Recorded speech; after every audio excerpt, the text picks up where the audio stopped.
everybody, and welcome back to Photographer Life Check. I'm your host, Qurissy, and today we have the illustrious Tsehay. Hey, hey, hey, hey, Yeah. hey. Hey. Right. So happy to have you here. I want to start off like we always do with a quick little photographer fit check. The things I'm seeing already are so fab. So please, let's get into it. It could be the hair, the jewelry, the Okay. top, however you feeling. Well, I have my waves. Shout out to Waves on the swim. shout out to So the they foam and the dough hair foam, and it's either I use Baskin lather hair gel, or was She's Bomb hair gel. beautiful. Just a regular white top with a little shoulder out. And then the NYX lip gloss. Come And on. then this chain is from, I'm not sure how to pronounce it, but it's a black woman owned brand in Atlanta, John Meady. I think that's how you say her, John Mighty. Hmm. It's her necklace brand. So yeah. Okay, cute. I'll look that up so we could tag it. For all the photographer fit checks, I always have to tag, especially the small owned brands, so we can give this some Definitely. shine where we can. Tag And them. now that I think about it, I definitely should have just wore the waves today, so we could be just an ocean up in here today. Ocean gang. Yeah. It's women. But today I pulled up just with my supervision cap. I love this cap so much. I'm a gold gal. The necklace I never take off. And I swear by a Uniqlo basic. It's only a couple brands that I love a basic from, and Uniqlo gonna always be at the Uniqlo, top of that guys, list. the Come best. on. And as a Love photographer, her. like when I went on tour, got everything on my black shirts, everything Uniqlo. When you wash it, Exactly. it still stay good, everything. Over So and over and over again. We love mhm. Uniqlo. We love Uniqlo. Get it? That's Okay, you know what I'm saying? Call me. hey, can we take pictures? No, for real. What you need? But So I want to start off by saying first, thank you to Zay Monet, who is the person that referred you to us. She put you into our awareness, and I'm really happy she did because I love your work. When I saw everything, I was like, I gotta hit up Kai. So shout yeah, out to Zay for that. now shout out to her. Like she's like one of my favorite other event photographers, black women photographers. Like I found her on Instagram when I was like looking for photographers like in the Cali area, and I just fell in love with her work. So been able to book her for stuff and things like that. Like her work, events, top tier. Like she does Top that. tier. She does that. Yeah, she eats. We love you, Zay. But to jump straight into it, I want to talk about like how you have all this time and going through your work, babes. It seems like you do everything. And that's what I want to talk about today. Okay, One thing definitely. one thing that comes up a lot for I think creatives in general is this idea of like niching down, and folks need to like pick a thing, stick to it, and then expand. But something that I really loved about how you present yourself, your portfolio, and your Instagram, your presence online is the range at which you just navigate into all these little niches. For example, you do magazine covers, editorial portraits, campaigns with brands, album covers, press, BTS on all types of All different that. events, nightlife, and then you're also a photo commissioner or a title that I learned on your website, photo A&R. That just sound hard. That's just beautiful. I'm like, I like that. Nah. So I guess like the way I'm able to do everything, to be honest, is I started off doing a lot of stuff. So it's just kind of like I've been shooting for I guess like 12 years now. So since I was 16, I'm now Mhm. 28. So when I started doing photography, I was like a really heavy, like I wanted to do like editorial stuff, studio, portraiture and all that. Then I went heavy into the music industry. And I would say like the music industry photography really does teach you to be able to like bounce around and like be prepared Yeah. for anything you have to shoot. And then I would say like my niche right now is events. It's just I would say like a lot of times people think like my event work sometimes is like portraiture or editorial. I just shoot it events Mm, like it's that. And that's because of having the background before. mm, And then also, I think the reason I'm able to do so many niches is because it's all still like under the same umbrella of photography. Like I've really branded myself or made sure that I've stayed like in the photo world. So like when I'm doing like media coordinating or producing or anything like that, or photo A&Ring for the agency I work for, it's all still under photography. So once you have, I feel like that photography skill, like it translates across the board. If you want to be a newborn photographer, wedding photographer, event, music, it all translates across the board. So that's kind of like how I'm able to do everything.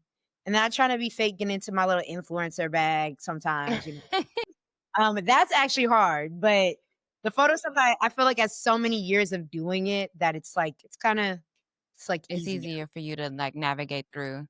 I appreciate that perspective, especially I think, it's quite, like, a masculine idea to tell somebody to, like, niche down. It seems like this really big hustle culture idea where it's like you need Yeah. to go, go, go. You gotta do your thing, and you gotta stick to it and remain committed, and I really appreciate when I find women in particular who use different language especially to use that.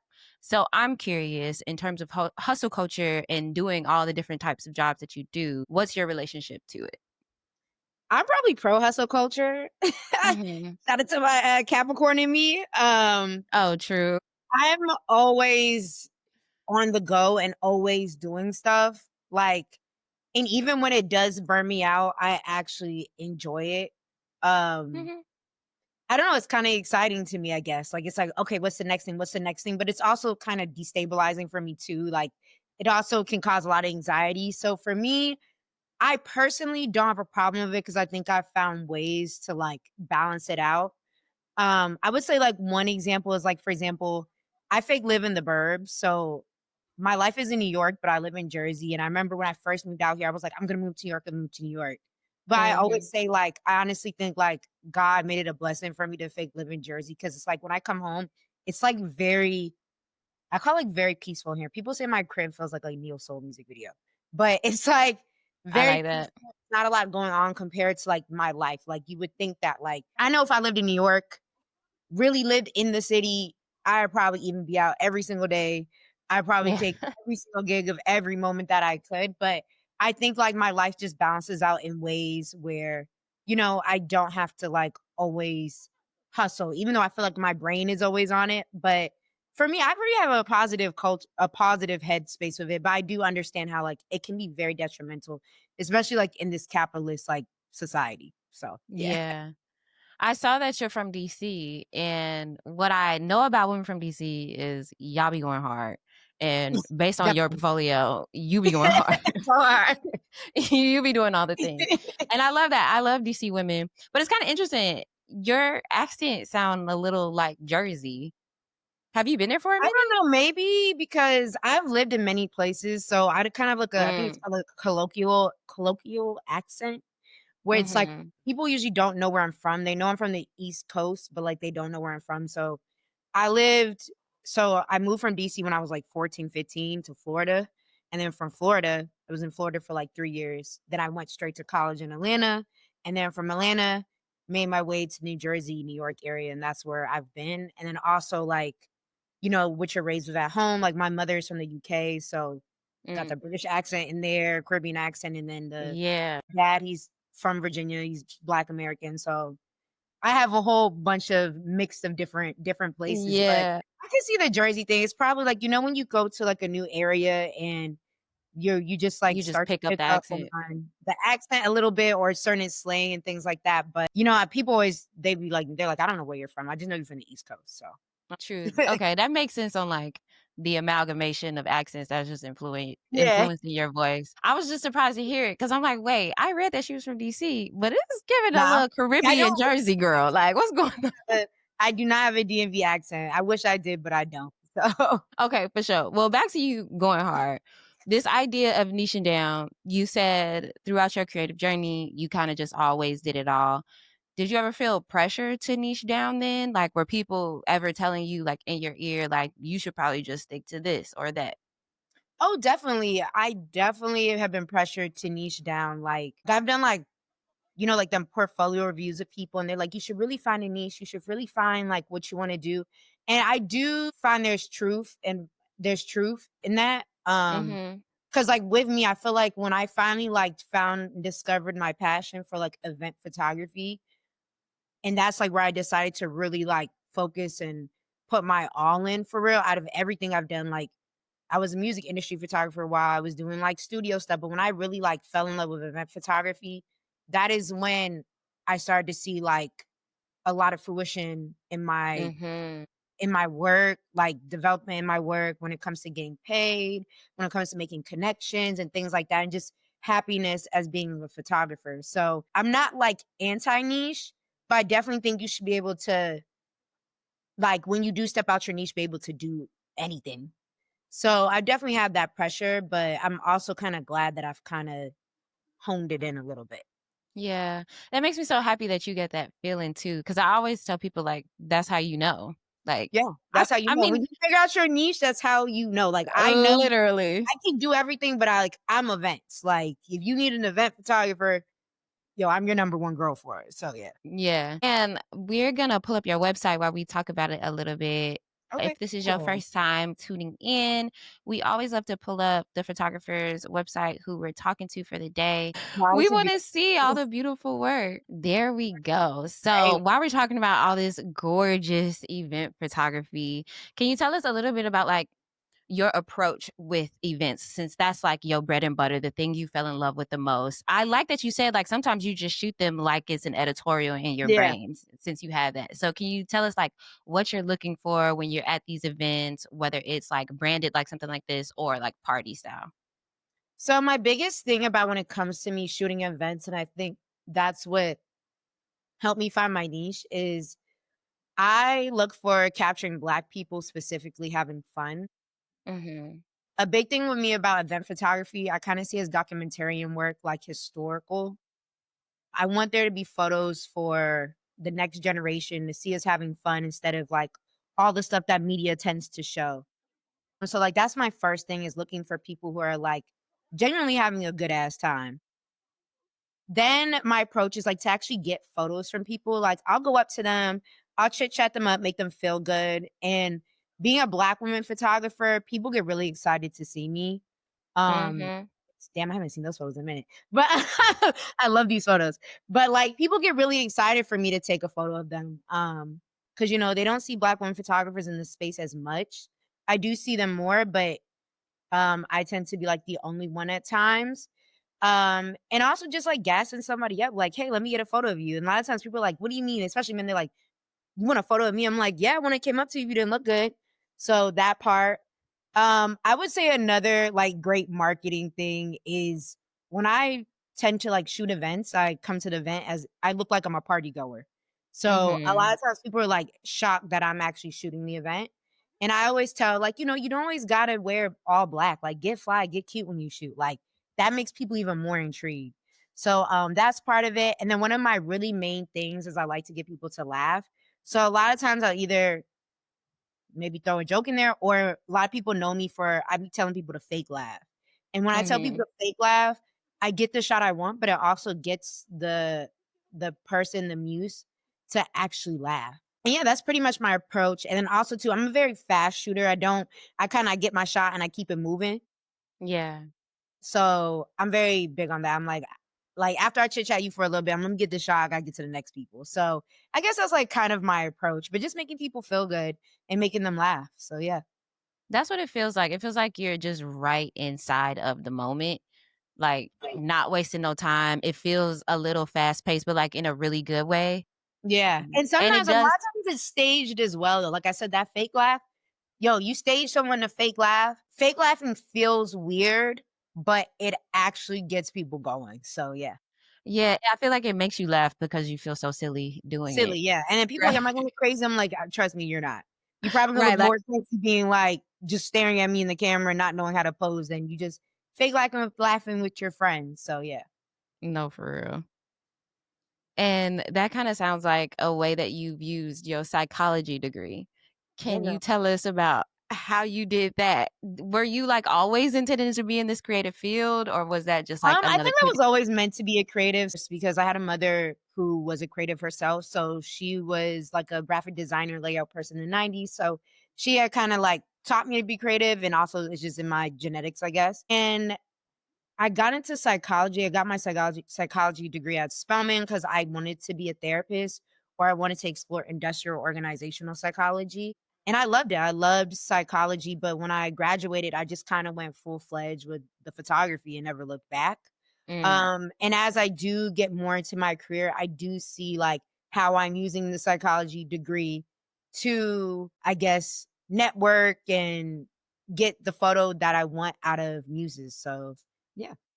yeah. It's always been there. The psychology was second, but I always been, like, someone who's been interested in psychology, like, even being young into, like, I consider, like, astrology or just understanding, like, sociology and always being intrigued and curious Mhm. about people in different cultures. To me, that's like psychology in a sense. So I was always into that, like, always reading or looking into, like, listening to things or watching videos about things that had to do with the mind or why Mm. people thought or think the way they did. So I think I've always been into it. So yeah, but creativity definitely comes first. Also, shout out to your mom for that. Is that what brought her to the States? Um, what brought my mom to the States was she was married to my dad in the military. But I know while my mom was overseas in the UK, she worked on like a couple magazines. She was doing like Mm. typesetting. So even before she came to the States, like she was in like some creative field and all that. So yeah. That's so beautiful. I love when we can, like, easily pinpoint our creative influences from a young age, and the fact Yes. that it's your mom, I don't hear mom very often on the podcast. We talk about our grandmas a lot here. Everybody like, "It was my grandma, Yeah. it was my grandma." For me, it was one of my sisters. So I just love this might be the first one, which I love a milestone. So Oh, shout out to your mama. not like I really say, like, shout out to my parents and especially my mom, like, very ahead of their time, like, even making Yeah. sure that I was, like, in certain creative classes and things like that, and I think they've always given me the space, even, like, when I first got out of college and I wanted to pursue, like, photography full time, even though they was a little worried, like, they still gave me the space or, like, the opportunity to be a creative and be a photographer. So they've always like, made sure that was something that was rooted in me. So yeah, shout out to my mom Mm. and shout out to my dad. Like I would have to say, like, even the psychology part, like the networking, like my dad used to always be like, be curious about people, ask Yeah. questions, things like that. And that's what his career field was in, was like, recruiting and stuff. So like, you know, bringing those all together, like I always say, like, shout out to God and your ancestors for your creative Mhm. abilities, or even if it's not creative, like a lot of times you'll find out that what comes easy to you the most are the things that you like an ancestor was doing it, even if it's not the one that was, the closest in your bloodline. It could have been a great grandma. She was Yeah. a photographer and you didn't even know, or You even didn't your even know. uncle who was always taking photos of the family just because he was an official photographer. Like he was documenting and he was, you know, capturing history of your family. Like that's a photographer in a sense as well. So yeah. Yeah. Always shout out to the family documentarian. We love them and we keep them Yes, close. we love them. Always. Even We though they love be having them. embarrassing stuff, we love them. Right. They keeping them photo albums full. Yep.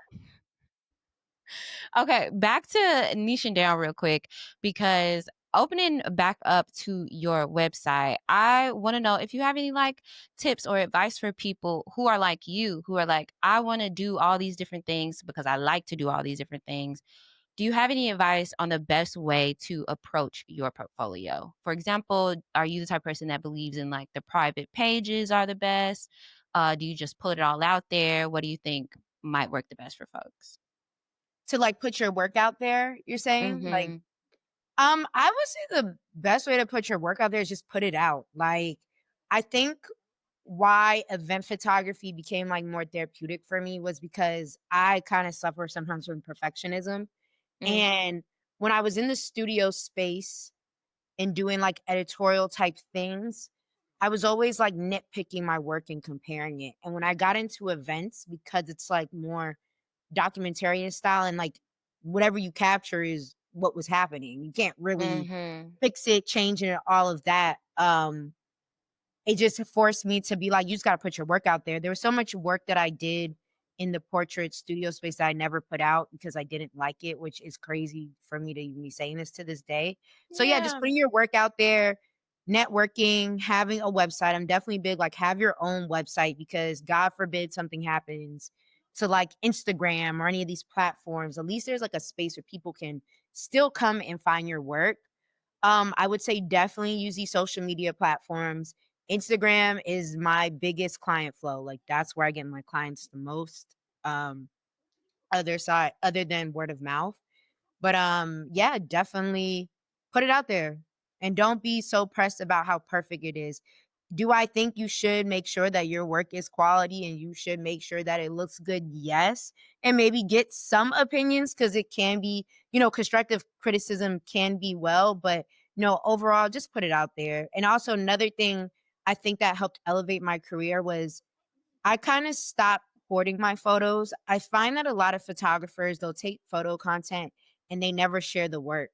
Me, Mhm. one of my, like, strategies, I guess, when I started getting into event photography in New York is I just started giving people their photos. I was like, "You know what? Imma edit these photos," and because, like, I really felt like I just really wanted Black people to have their photos. I was like, "I want you to have Mhm. photos, memories when you was young having fun." So I give people access to photos. I usually like have a Pixie set link or a link that everyone can grab it for a certain time. I usually leave up like so for example, I have a link that stays up for the year 2025. You have all year to grab the shots that I took of you and then from there you take it Mm. down. But that was the biggest way I think helped me like really get clients and make, great connections was just giving people their photos. Like, sometimes we just want to hold it to ourselves, and it's like, "Nah, like, your art is meant to be shared and shown." Yeah.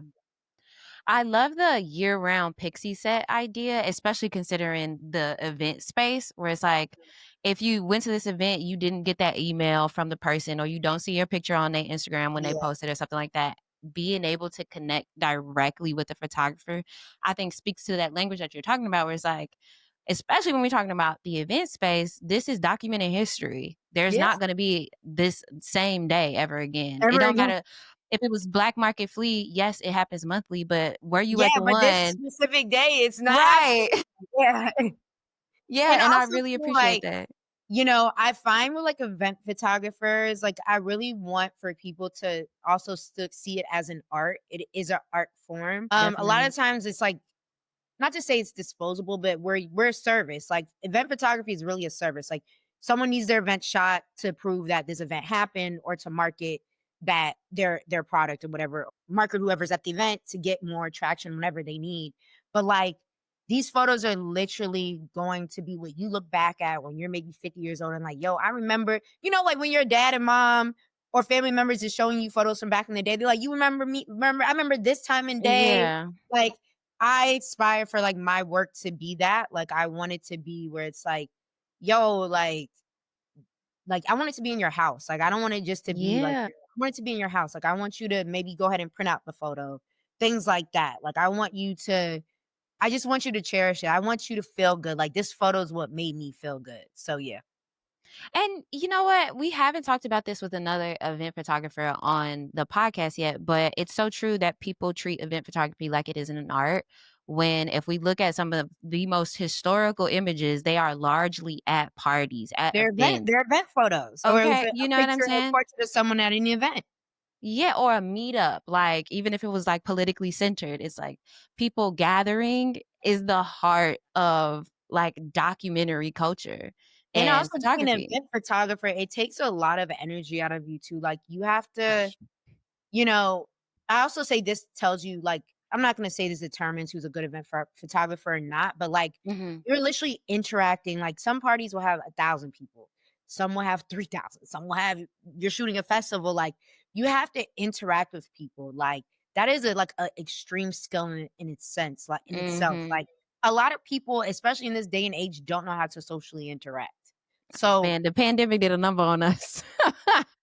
but, like, that is a whole, like, art form, like, the psychology to it, like, and just the fact that you gotta make 500 people look good in one party. Like, Couple that hours.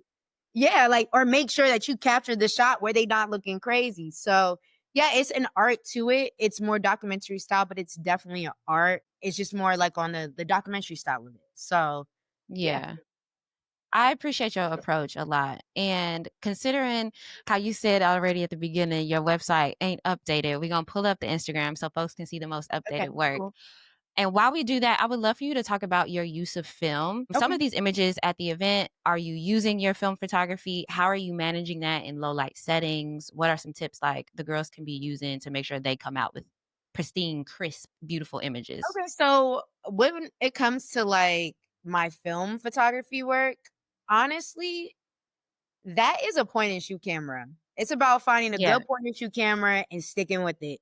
This specific point and shoot camera I bought this camera about 50 times. I remember the first time I got this point and shoot camera was probably like 6, 7 years ago. And they break, they're older. Yeah. I'm a big fan of Portra 400 and 800. That's what I usually shoot when I'm shooting film. But really it's point and shoot. But I would say, like, I do know how to do manual film photography, but when it comes to events, like, the point and shoot is easy on the go, and it comes out beautiful. Like, I Yeah. sometimes get booked more for film photography than I do digital. Um, Come on. but I would say, like, if you are gonna be doing the route where you need to make sure, like, your ISO is right and your shutter speed, and for events specifically, you need to have a high shutter. That even goes for digital. With the new event cameras, you can kind of keep in the hundreds, but if you're trying to like open up like the brightness of the background, you will have to bring your images, your shutter down. But that like you need to make sure your equipment has good stabilization and things like that if you're really trying to get things sharp and a good flash. And then also with film, I would say like knowing, understanding the ISO. So like portrait 400 versus 800.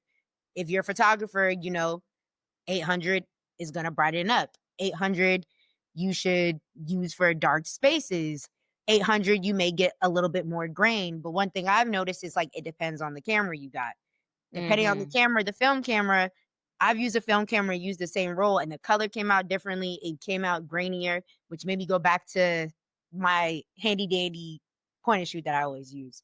So, Yeah. I would say, like, to me, I think the best way to learn is to, like, maybe even learn digitally. And also with film, it's also knowing that you may have mistakes, that the film may not come out how you thought it was gonna come out, and I think that's the exciting part about film. The part, like, when you send it to get developed and being like, "Yo, how did this shot come out?" Mhm. So, it's honestly learning what is the photography triangle thing, the Yeah. ISO shutter and what the f-stop. Yeah, that's Yeah. another thing. Your f-stop, like, you know, how low does the f-stop on that? If it's not a if it's a lens that you can take off the film camera, like, is it a 2.0? Does it only go down to 4? Like, that all determines everything, and yeah, so it's a lot, but I think, like, the easiest way to learn is, like, if you wanna test is, like, shoot on your camera digitally, the settings, and see what it comes out on your digital camera, and then do it on film, and then from there, you know, have a formula. That's, like, the same with digital event, like, I have a formula. I have the same settings most of the time, like, I finally honed Yeah. out settings that I like, it's the same thing every freaking time for the most part, so yeah. And really, you figured that out through trial and error. Like, what is the look that you like the But, most? yeah, I would say with film, if it's gonna be a client, make sure you, have a You know backup. what you do. Yeah. Have a backup, or make sure you practice on that film camera before, Yeah. you take on that big client, or have something where you let the client know, like, I have, like, a clause in, like, my agreements, like, I am shooting film, but there's a possibility that the film can get messed up because it is a physical product, and, like, people have to That's a develop great it. point. Depending on the place where you go get it to developed, it may come out looking different. So, it's a Mhm. whole thing, so just protect yourself when it comes to that. That's a really good point. That's a great note. I'll definitely add that to the notes, the show notes. And I think last section for this part of our segment, I would love if you can give some advice to some women. I think a lot about like the truth of the industry right now, currently. I think with the rise of AI, a lot of creatives have gotten a bit scared, rightfully so. There's no judgment from me in this moment, either way. Yeah. And what does that mean for us as photographers, for us as Black women photographers, and how we're navigating these spaces? What jobs are still ours? And good or bad, whatever your perspective is, please feel comfortable to share as much as you like. But what do you think is the truth about this industry right now for Black women photographers?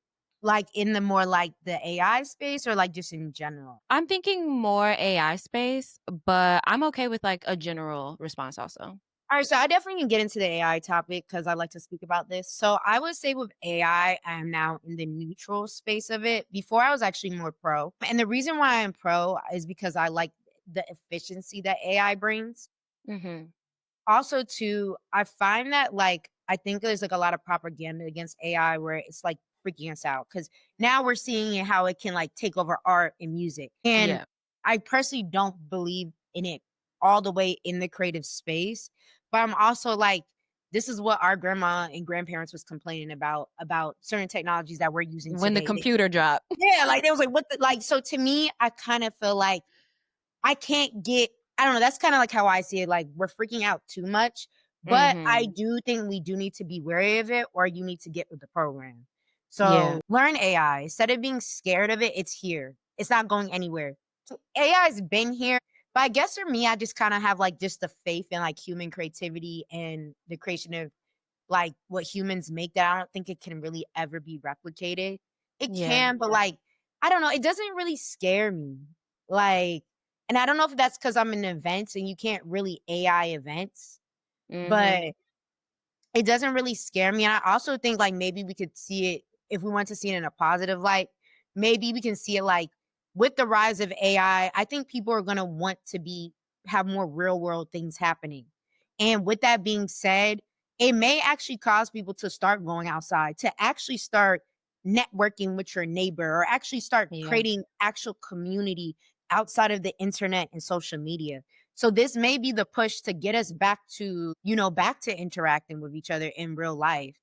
And I could kind of see the positive for event photographers. Like now that people are like, I'm sick of all this AI stuff. Like I want to have actual events going on.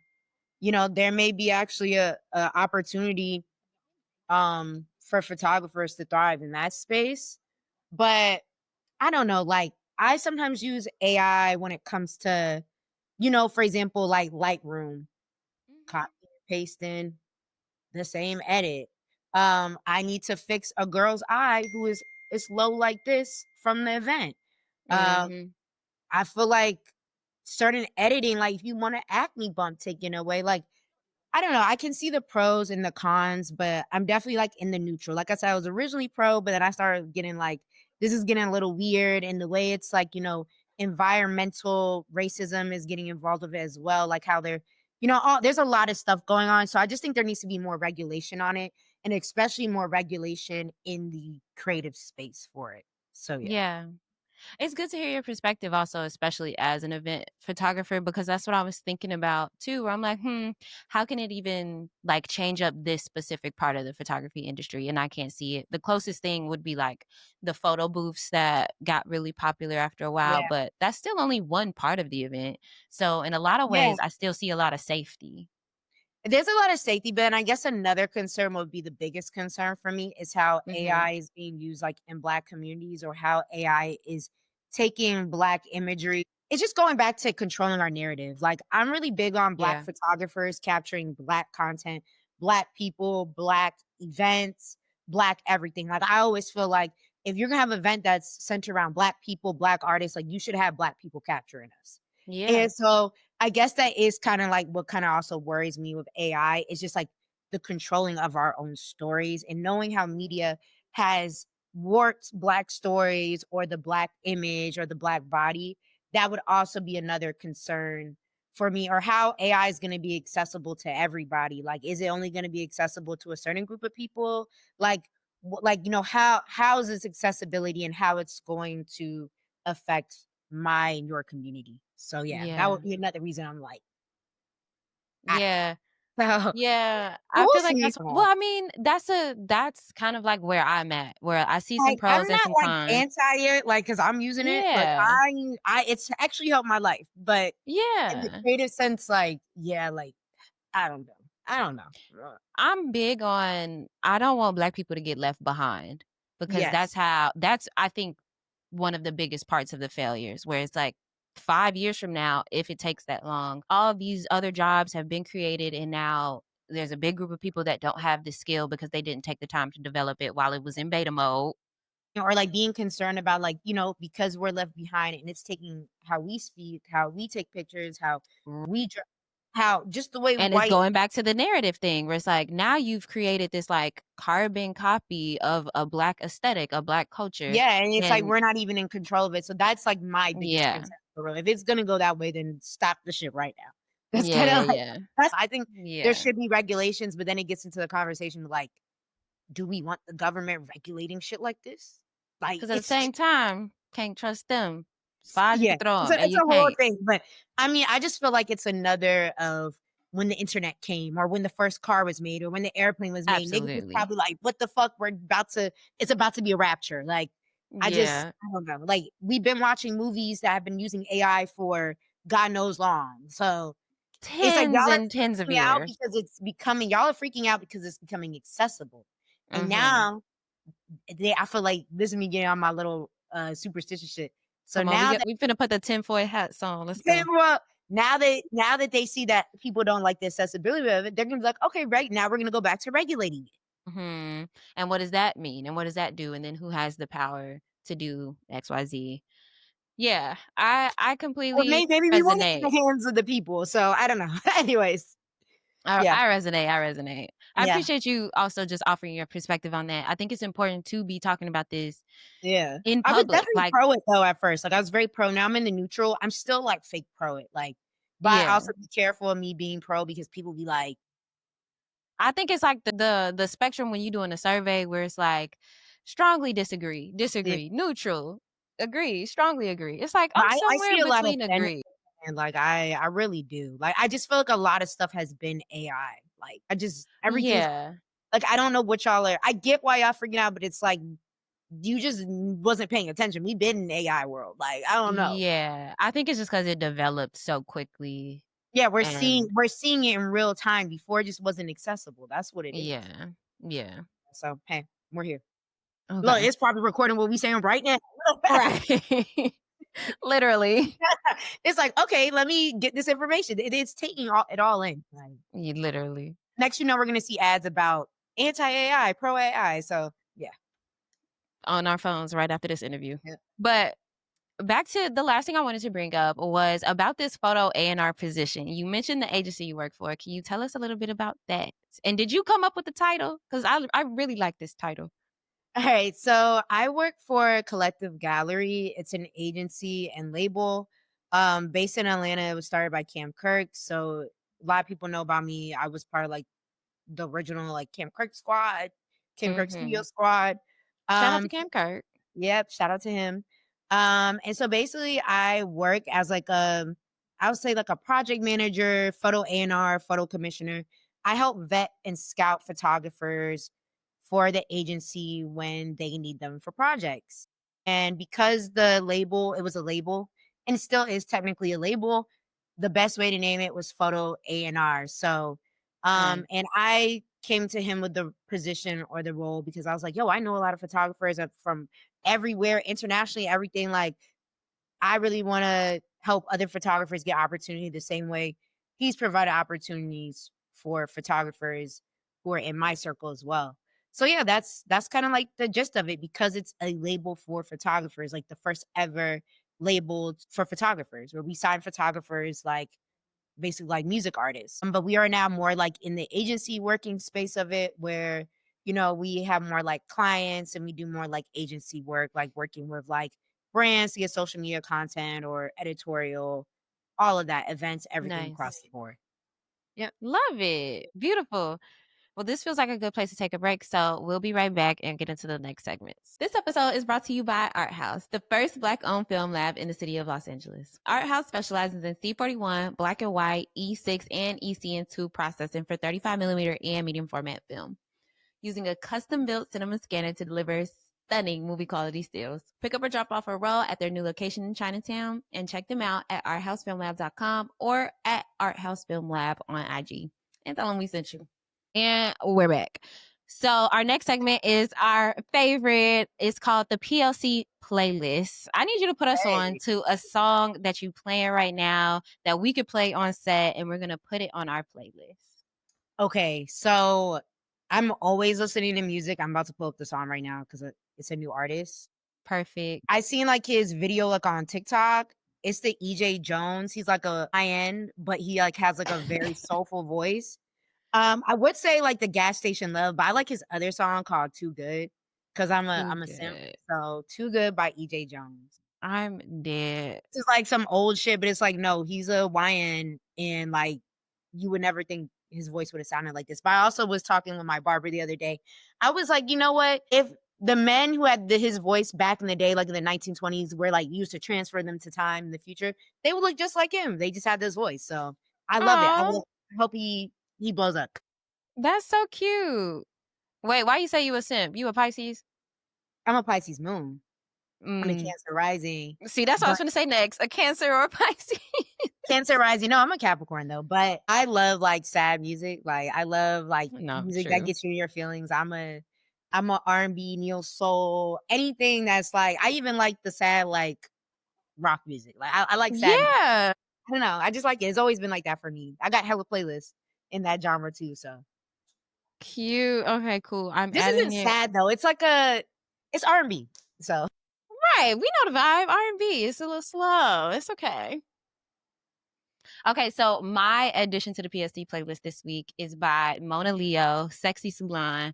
This song has been stuck in my yes. head. I The love the song. visuals, I The watched video, the video, I'm a big visuals person, like, music video stuff, like, naturally. I Yes. love the music video, I love how she's representing the African American flag. I saw Man. a tweet, it was like, "Yeah, we need to start doing this flag instead of that red, white, and blue one." Okay. I love it, like, the whole video, everything, the styling, the quality of how it's shot, Everything. they snapped. Love it. They snapped. All the little nuances in the song that are references to Black American culture. It's just so Mm. good. All the non-blacks to the back. Hey. Like how she even like even though it's like Black American culture, how she put in the back like all the black other countries. Yeah, exactly. The diaspora. It's like, come Diaspora, like she on. did that. Like had her uncle in there.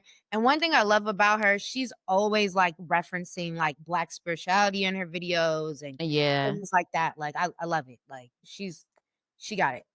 perfect. Shout out Mona Leo and EJ Jones this week. We finna be throwing Yes. y'all in rotation. Our next segment is called Photographs Not Taken. This one is a fan favorite, and I'm so happy because this is the first segment I created when creating this podcast. The question is, what's a photograph you wish you would have taken but never did? That's a good one. That's a hard one. This is I one of them love questions this you one. send to me in the email and then I could think about it.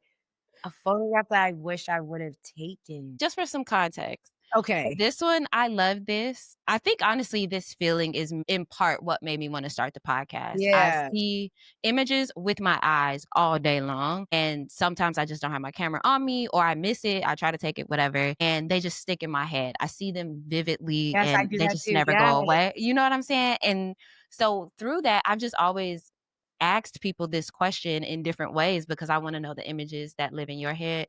So with that context, I'll let you marinate on that and then we'll come back while we visit the other Okay, yeah, let's segment. come back to that. No. So I didn't know if you wanted it to be like a photo, like a famous photo that or it could just be like anything that we see. Um, Yeah, I wasn't sure. So I was like, but I love that. Like, girl, you need to run with that. Run that down today, girl. I know you're doing it right right? now. Just like you- that's a whole bunch of different concepts for things. Keep that No, going. for real, for real. 'Cause I like every day, like when I don't have my camera, I'm like, damn, that'd be it. Or like, you know, when you're like, I'm gonna take a break with the camera. But that's why I Right, I'm carry gonna try to be in the moment and live and be present, and then you see all these images and you're like, "Oh my god." So I feel like photographs I wish I could have taken. I've actually been really like I used to really be interested in birding photography. Um Oh, and why I think I was interested in this, one of my first ever internships in photography, shout out to Jennifer Shavers, a woman photographer based in Florida. She hey. was a newborn photographer and she taught me studio photography through newborn photography. And then Mhm. during COVID, I was doing a couple newborn photography in the hospitals. But I've seen birthing photography and I just think it's just so beautiful, like capturing like the birth, the life of children to some people, it Yeah, may be a little gruesome and things like that, but I just think it's beautiful. Like, I don't know, like there's a couple I follow. I wish I could give their names, but the way they color grade the images and the way they just like capture like the couple bringing their bundle of joy into the world. yeah. So definitely like when I see photos like those, I definitely like, damn, like that's a real intimate moments. Like I'm really big about like capturing like intimate moments. Like even in the club, I hate where like I see like a real cute couple and I miss that photo like of them just connecting in the club. You're surrounded by all these people and like you're just so focused on this one individual. Like I Like, think that's just beautiful. Like that's their world. I your world, love like it's a love those beautiful and you're images. just surrounded by all this kind of maybe like chaos or whatever. Like I love it. I love it. So anything Yeah. that's like intimate like that, like I those are the photos like I wish I could take more of. So yeah. I Or take. love that. That's a perfect response. Okay, beautiful. Let's go to the next one. It's called The Gear Don't Matter. But this segment is here because, like all photographers, we know that the gear don't really matter what you're using. You can have the same exact gear as another photographer. Y'all gonna end up with two different images because it's all about your eye. But Definitely. in that same regard, our gear helps us create the images we really want to make. And we end up loving our gear. They are incredible tools for us. So I'm curious, what's your favorite piece of equipment that you use? It doesn't have to be a camera, but it can be. My favorite equipment right now is I bought the 15 to 35 millimeter lens that Canon just came out with. Mm-hmm. I love it. It has changed my event game.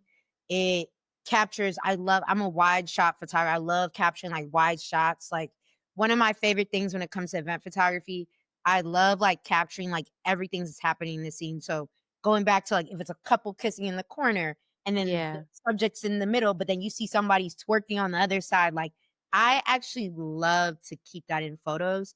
So the 15 to 35, everyone has a 24 to 70. That was my baby. But the 15 to 35, A yes. nice wide one. I I'm like so that. happy they came out with that lens, like, it it just makes me very happy. I could tell in your work too. Everything, especially on your Instagram right now, everything is looking really wide and really good. You get a little bit of that distortion. It just feels so I love good. it. I feel like one thing I dislike is, like, when I send people the photos and they don't realize, like, I'm shooting it that way, and they clients or Right. they'll crop it out, and I'm like, the whole purpose of me That's the having point. the wide like, of course, sometimes it's you, so you can make sure you capture everything, you have space to crop, but, like, I want you to see those people in the background. Yeah. That's the whole point. That's the whole point. So, like, yeah, I love that. This lens right here, yeah, Hey, shout out to that 1535. Might have to add it to the kit. You know what I'm saying? it is great. It is a great lens. And lastly, this segment is for us to help you manifest your next big dream job. So it's called the Shoot Your Shot. Who is somebody or a company you would love to photograph or I work for? Commission work some work for a for. photograph. Okay, let me think. Or maybe you commissioning I always somebody get else. asked this question. I really never really have the question, like, I have it in mind, but, Yeah. the answer to it. But I would really love to, I guess, like, in general, work with, like, a company, like, maybe, like, National Geographic, like, being able to travel the world documenting, like, different communities or events or societies and things. So maybe, like, that's a company. I guess also manifest I think I would like to go on tour again, so manifesting a tour where I also get really paid very well. But I guess overall, I would like to manifest, like I'm, like, really happy where I'm at, but I wanna Yeah. manifest, gigs where it's, like, more money, like, I want them Yeah. 10K, 15, 20K, You know what 30K I'm saying? photography gigs, and then honestly, overall, I wanna, like, manifest, like, more growth in my producing, coordinating career that I'm going into. Like, I would love to eventually be, like, a photo director for a big company or for, like, a museum or something. Like, I wanna be a photo director somewhere, like, just, Yeah. managing, like, the photo teams, managing the content and all of that, or even being in spaces where I'm archiving work, like, that would be so Yeah. beautiful for me, especially archiving, like, black photos and black work. So, yeah, Okay, so I'm gonna need somebody. Who do you want to photo direct for? photo direct for Because we gotta put all of our good energy together for it. I gotta think about it for real, like, I don't know. Mm. I mean, I don't know. Like, I gotta think about it. I don't really, to be honest, like, I'm not someone I've never really been like this, and maybe I could do it more. Like, I'm not really driven by like the company or Mhm. the person. It's like maybe more of the opportunity or if I'm going to Mm. enjoy the experience. So maybe like photo directing for honestly in the event space, like some big festivals, photo festivals. So I can't tell you specifically. As long as like it's aligned with my brand and aligned with like helping my community and my people, I'm cool with it. But I can't tell you like no. Well, then in that way, we gonna put all of our energy together to get National Geographic on the line. We gonna hit Kai email with about a good $20,000 to go travel the world and document some different communities. And then right after she gets off that gig, a really incredible artist with a really large budget is gonna take her on tour. Okay, right. And R&B, once she's, also maybe. you know what I'm saying? We got some names in our minds who could do that. And then after all of that, she gonna take maybe like a quick little vacation, hop around an island or 2 or something. Then we gonna come back to start our photo director role, maybe at a festival or 2, so that Yep. she can get this beautiful, rewarding next step in her journey. And Kai, thank you so much for manifesting with us. We're happy to manifest with you and joining me today on the podcast. Can you let the people know where they can find you? All right, you can find me at Kai Tsehay, Kaitsehay on Instagram, my website. If you want to find interviews that I've done before or articles about me, it'll be under that name. Or if you want to be on my more page that I'm active, you can find me at official underscore Kai Kai, Kaikai on Instagram. So yeah, and I appreciate you. I love this platform. Like I love seeing other Black women photographers having platforms to put more Black women on. So we here. We Hey, thank you going. so much for that. And you can find us, excuse me, you can find us at Photographer Life Check everywhere you get your podcast. Be sure to watch us, especially on Spotify or YouTube. And you can see some clips also on Instagram. And stay tuned as our season is wrapping down. We got a lot of beautiful things coming. And you can find me, your host, Qurissy, at Qurissy, anywhere you can find me. We'll see y'all next time. Bye. See ya.